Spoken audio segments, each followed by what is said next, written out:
ইউরোপের অন্যতম একটি দেশ হচ্ছে মাল্টা। অনেকেই এই মাল্টায় উচ্চশিক্ষার জন্য যেতে চান। তো বাংলাদেশি শিক্ষার্থীদের জন্য ইউরোপের সুন্দর এই দ্বীপরাষ্ট্র দেশটি স্টুডেন্ট ভিসায় যাওয়ার ক্ষেত্রে যে সকল প্রসেস এবং কত খরচ লাগবে তা নিয়ে আজকের ভিডিওতে আলোচনা করব। তো চলুন শুরু করা যাক। বাংলাদেশ থেকে মাল্টার স্টুডেন্ট ভিসার প্রক্রিয়াটি মূলত কয়েকটি ধাপে সম্পন্ন করতে হয়। প্রথমে মাল্টার কোনো স্বীকৃত বিশ্ববিদ্যালয় বা ইনস্টিটিউটে আপনার পছন্দের কোর্সে আবেদন করতে হবে। আবেদন গৃহীত হলে বিশ্ববিদ্যালয় আপনাকে একটি অফার লেটার পাঠাবে। এরপর টিউশন ফির একটি নির্দিষ্ট অংশ জমা দিয়ে পেমেন্ট রিসিট ও চূড়ান্ত কনফার্মেশন লেটার সংগ্রহ করতে হবে। সাধারণত টিউশন ফির 50% জমা দিতে হয়, আবার কোনো কোনো ক্ষেত্রে টিউশন ফির পুরো টাকাটাই জমা দিতে হয়। তো যে সকল কাগজপত্র জমা দিতে হবে: academic certificate, transcript, passport, IELTS certificate, medical insurance এবং ব্লক অ্যাকাউন্ট বা ব্যাংক স্টেটমেন্ট। তো আইএলটিএসের ক্ষেত্রে এখানে কিছুটা ছাড় পাওয়া যায়, আর মেডিকেল ইন্স্যুরেন্স কমপক্ষে 30,000 ইউরো কাভারেজ থাকতে হয়। বাংলাদেশে মাল্টার কোনো সরাসরি এম্বাসি নেই। সাধারণত ভিএফএস গ্লোবাল ঢাকার মাধ্যমে দিল্লির মাল্টিজ হাই কমিশনে ভিসার আবেদন জমা দিতে হয়। সেখানে ইন্টারভিউ এবং বায়োমেট্রিক দিতে হবে। ভিসা হয়ে গেলে 3 মাসের একটি টাইপ ডি ভিসা দেওয়া হয়, যা নিয়ে মাল্টায় যাওয়ার পর আইডেন্টিটি অফিস থেকে 1 ইয়ার টিআরসি কার্ড নিতে হয়। টিআরসি কার্ড হচ্ছে রিনিউয়েবল রেসিডেন্স পারমিট কার্ড, যার মেয়াদ 1 বছরের হয়ে থাকে। মাল্টায় পড়াশোনার খরচ অন্যান্য ইউরোপীয় দেশের তুলনায় কিছুটা সাশ্রয়ী। যেমন ধরুন টিউশন ফি কোর্সের উপর ভিত্তি করে সাধারণত 4,000 থেকে 9,000 ইউরো হয়ে থাকে বাংলাদেশি টাকায়, যা প্রায় 5,20,000 থেকে 11,70,000 টাকা। ভিসা ফি 180 ইউরো এবং ভিএফএস চার্জ সহ প্রায় 30,000 থেকে 35,000 টাকা লেগে যাবে। ভিসা আবেদনের জন্য আপনার অ্যাকাউন্টে 1 বছরের থাকার খরচ হিসেবে প্রায় 9,000 থেকে 14,000 ইউরো দেখাতে হয়, অর্থাৎ বাংলাদেশি টাকায় প্রায় 11,70,000 থেকে 18,20,000 টাকার মধ্যে আপনাকে ব্যাংক সলভেন্সি দেখাতে হবে।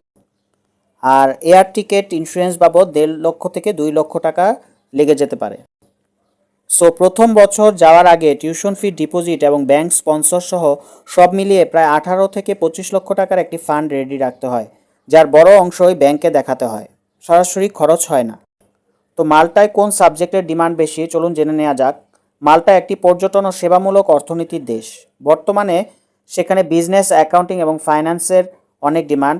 কর্পোরেট হাব হওয়ার কারণে ফিন্যান্স ও অ্যাকাউন্টিং প্রফেশনালদের ভালো চাহিদা রয়েছে। এছাড়া সফটওয়্যার ডেভেলপমেন্ট, সাইবার সিকিউরিটি এবং গেমিং টেকনোলজির উপর যে সাবজেক্টগুলো রয়েছে এগুলো খুব ডিমান্ড। এছাড়া হসপিটালিটি এবং ট্যুরিজম ম্যানেজমেন্টের সাবজেক্ট, হেলথ কেয়ার ও নার্সিং, এই সাবজেক্টগুলো ডিমান্ড অনেক ভালো। মাল্টায় আন্তর্জাতিক শিক্ষার্থীরা সপ্তাহে সর্বোচ্চ 20 ঘন্টা পার্ট টাইম কাজ করার সুযোগ পান। মাল্টায় পৌঁছানোর প্রথম 90 দিন অর্থাৎ 3 মাস আপনি কাজ করতে পারবেন না।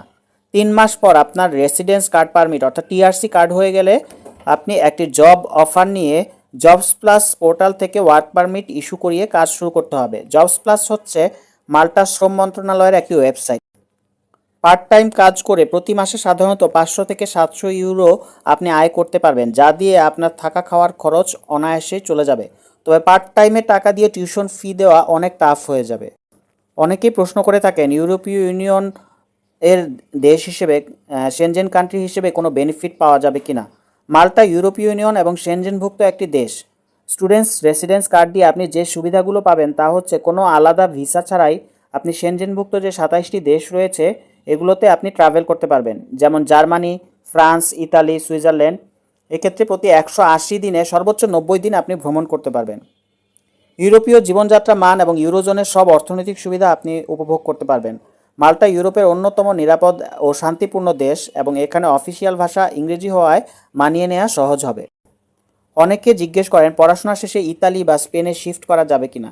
হ্যাঁ, শিফট করা যাবে, তবে সেটি অটোমেটিক নয়। মাল্টার স্টুডেন্ট ভিসা বা টিআরসি হয়ে গেলে আপনি ইতালি বা স্পেনে গিয়ে সরাসরি থাকার বা চাকরি করার আইনি অধিকার দেয় না। তবে আপনি যদি পড়াশোনা শেষে ইতালি বা স্পেনে স্থায়ীভাবে শিফট হতে চান, সেক্ষেত্রে জব অফার ও স্পন্সরশিপ নিতে হবে। মাল্টায় পড়াশোনা শেষ করার আগে বা পরে আপনাকে ইতালি বা স্পেনের কোনো কোম্পানির মাধ্যমে একটি জব অফার ম্যানেজ করতে হবে। ওই কোম্পানি যদি আপনাকে স্পন্সর করতে রাজি হয়, তবে তাদের পাঠানো ডকুমেন্টস দিয়ে আপনাকে ইতালি বা স্পেনের ওয়ার্ক ভিসার জন্য আবেদন করতে হবে, যেমন ইইউ ব্লু কার্ড বা regular work permit. Credit transfer যদি করতে চান, সেক্ষেত্রে পড়াশোনা শেষ না করে যদি অনেকে চলে যেতে চান অন্য দেশে, তবে মাল্টার বিশ্ববিদ্যালয় থেকে ক্রেডিট ট্রান্সফার